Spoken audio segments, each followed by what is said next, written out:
Subscribe to my channel. And also press this bell icon. இருளை அகற்றி ஒளியை கொடுப்பார் என் குருநாதர் ஷட்குரு ஸ்ரீ ஞானானந்தகிரி சுவாமிகள்.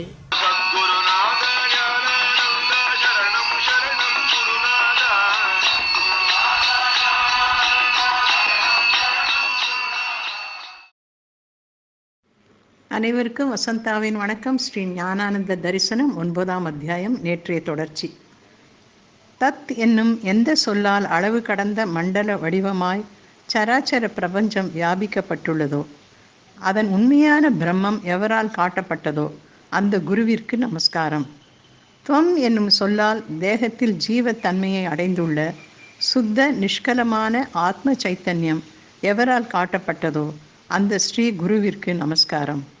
அசி என்னும் சொல்லால் அகண்ட ஏக்க ரசமாய் உள்ள தத் துவம் என்று குறிக்கப்பட்ட பிரம்மம், ஆத்மா இவற்றின் வேறற்ற தன்மை எவரால் காட்டப்பட்டதோ அந்த ஸ்ரீ குருவிற்கு நமஸ்காரம். அனாதியாக ஜீவனை தொடரும் அவித்யை அகண்டாகார விருத்தி ஞானத்தினால் நசிக்கும். அதுவே ஆத்ம தரிசனம், அதுவே ஈஸ்வர தரிசனமும் ஆகும் என்று போதிக்கும் சுவாமிகள் இந்த ஆத்ம தத்துவத்தை கூறும் ரிபு கீதையின் ஒரு பாடலை பக்தர்களின் அனுசந்தானத்திற்காக தினசரி வழிபாட்டில் சேர்த்திருக்கிறார்.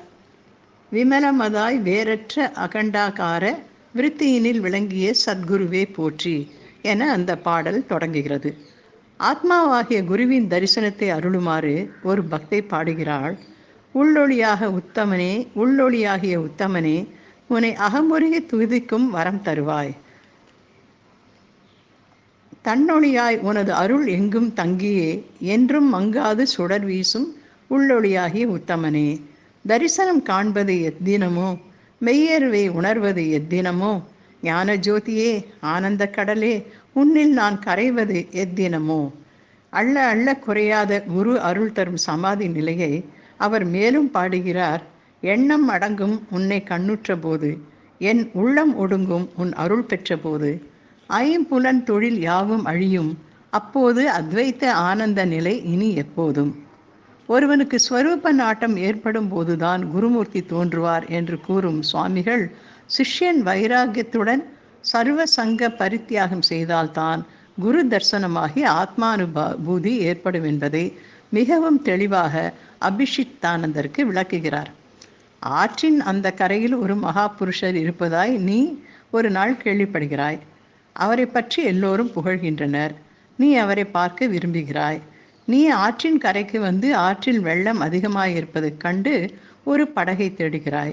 ஆற்றை நீந்தி கடப்பது அபாயம் என தெரிகிறது. ஒரு படகோட்டி தென்படுகிறான். ஆனால் அவன் கூறுவது, நான் மனிதர்களை மட்டும்தான் ஏற்றி சொல்வேன், அவர்களுடைய மூட்டை முடிச்சுகளை ஏற்ற மாட்டேன்.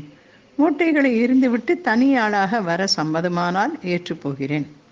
பக்தருக்கு எதிரில் தென்படும் குருமூர்த்தி பிரம்மத்தினின்று வேறில்லை என்பதை சுவாமிகள் தன்னை நாடி வருவோருக்கு சொல்லும் விதமே அழகு. சுவாமி, நீங்கள் எந்த ஆசிரமத்தை சேர்ந்தவர் என்று ஒரு ஆங்கிலேய பக்தர் சுவாமிகளிடம் கேட்டார்.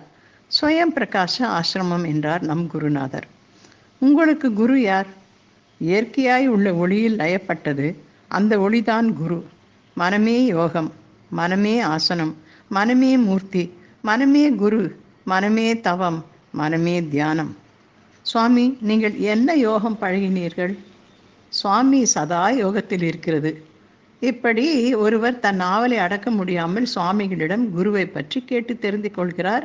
சுவாமிகளும் ரத்தன சுருக்கமாக தேவையான விளக்கங்களுடன் கேட்கும் கேள்வியையே பதிலாக்கும் திறன் அலாதியானது. சுவாமி எப்போ பிறந்தது என்று கேட்கிறார் ஒருவர். சுவாமி பிறந்ததா? கேள்விக்குறியுடன் சுவாமி பதிலளிக்கிறார். இல்லை, வந்து சுவாமி எப்போ அவதரித்தது என மீண்டும் வினவுகிறார் அந்த பக்தர். சுவாமி அவதரித்ததா என்று மீண்டும் இழுத்தால் போல் சுவாமிகளின் பதிலை கேட்டு பேசத் தெரியாமல் விழிக்கும் அந்த பக்தரை நோக்கி தன் சிம்மநாத குரலில் கம்பீரமாக அர்த்த சொறிவுள்ள வார்த்தைகளில், சுவாமி உதிச்சது, சுவாமி அவதரிக்கவில்லை, ஆமாம் சுவாமி உதிச்சுது என சந்தேகத்துக்கிடமின்றி அவருக்கு பதிலளிக்கிறார். ஸ்வேதாஸ்வரத்தர உபனிஷத்து பிரம்ம வித்யை கூறிய பின் இறுதியில் என்ன கூறுகிறது? எவனுக்கு தெய்வத்தினிடம் மேலான பக்தியும் தெய்வத்தினிடம் போலவே குருவினிடத்தும் அவ்விதமான பராபக்தியும் உண்டோ அந்த மகாத்மாவிற்கு உபதேசிக்கப்பட்டால்தான் இவ்வர்த்தங்கள் பிரகாசம் அடைவனவாம் என்று கூறி முடிக்கிறது. அதாவது அத்தகைய சீடனுக்கு குரு வாய்விட்டு சொல்லாத இரகசியார்த்தங்களும் தாமே ஸ்புரித்து விளங்கும் என்பதே வேதாந்தத்தின் கருத்து. ஸ்ரீ நிதமாந்த தேசிகனும் அதிகார சங்கரம் என்ற கிரந்தத்தில் தெளியாத மறை நிலங்கள் தெளிகின்றோமே என்று சாதித்து அருளியுள்ளார். சிஷ்யனுடனே ஒன்றிவிட்ட குருவானவர் அவனது இருதயத்திலேயே சூஷ்மார்த்தங்களை ஸ்புரிக்கும்படி செய்கிறார். ஆகவே சத்குருவின் மேலான உபதேசம் அவருடைய மௌன பாஷையிலேயே அளிக்கப்படுகிறது. இதை நமது குருநாதரிடம் நன்கு அனுபவிக்கலாம். சிஷ்யன் தன்னுடைய இஷ்ட தெய்வத்தை குருவின் இடத்திலே காண்கிறான். ஒரு பக்தனுடைய பிரார்த்தனை மரணம் நெருங்கும் சமயத்தில் கோழை, வாயு, பித்தம் இவைகளால் என் தொண்டை அடைப்பட்டு போகும்போது உன்னுடைய நினைவு எனக்கு எப்படி இருக்கும்?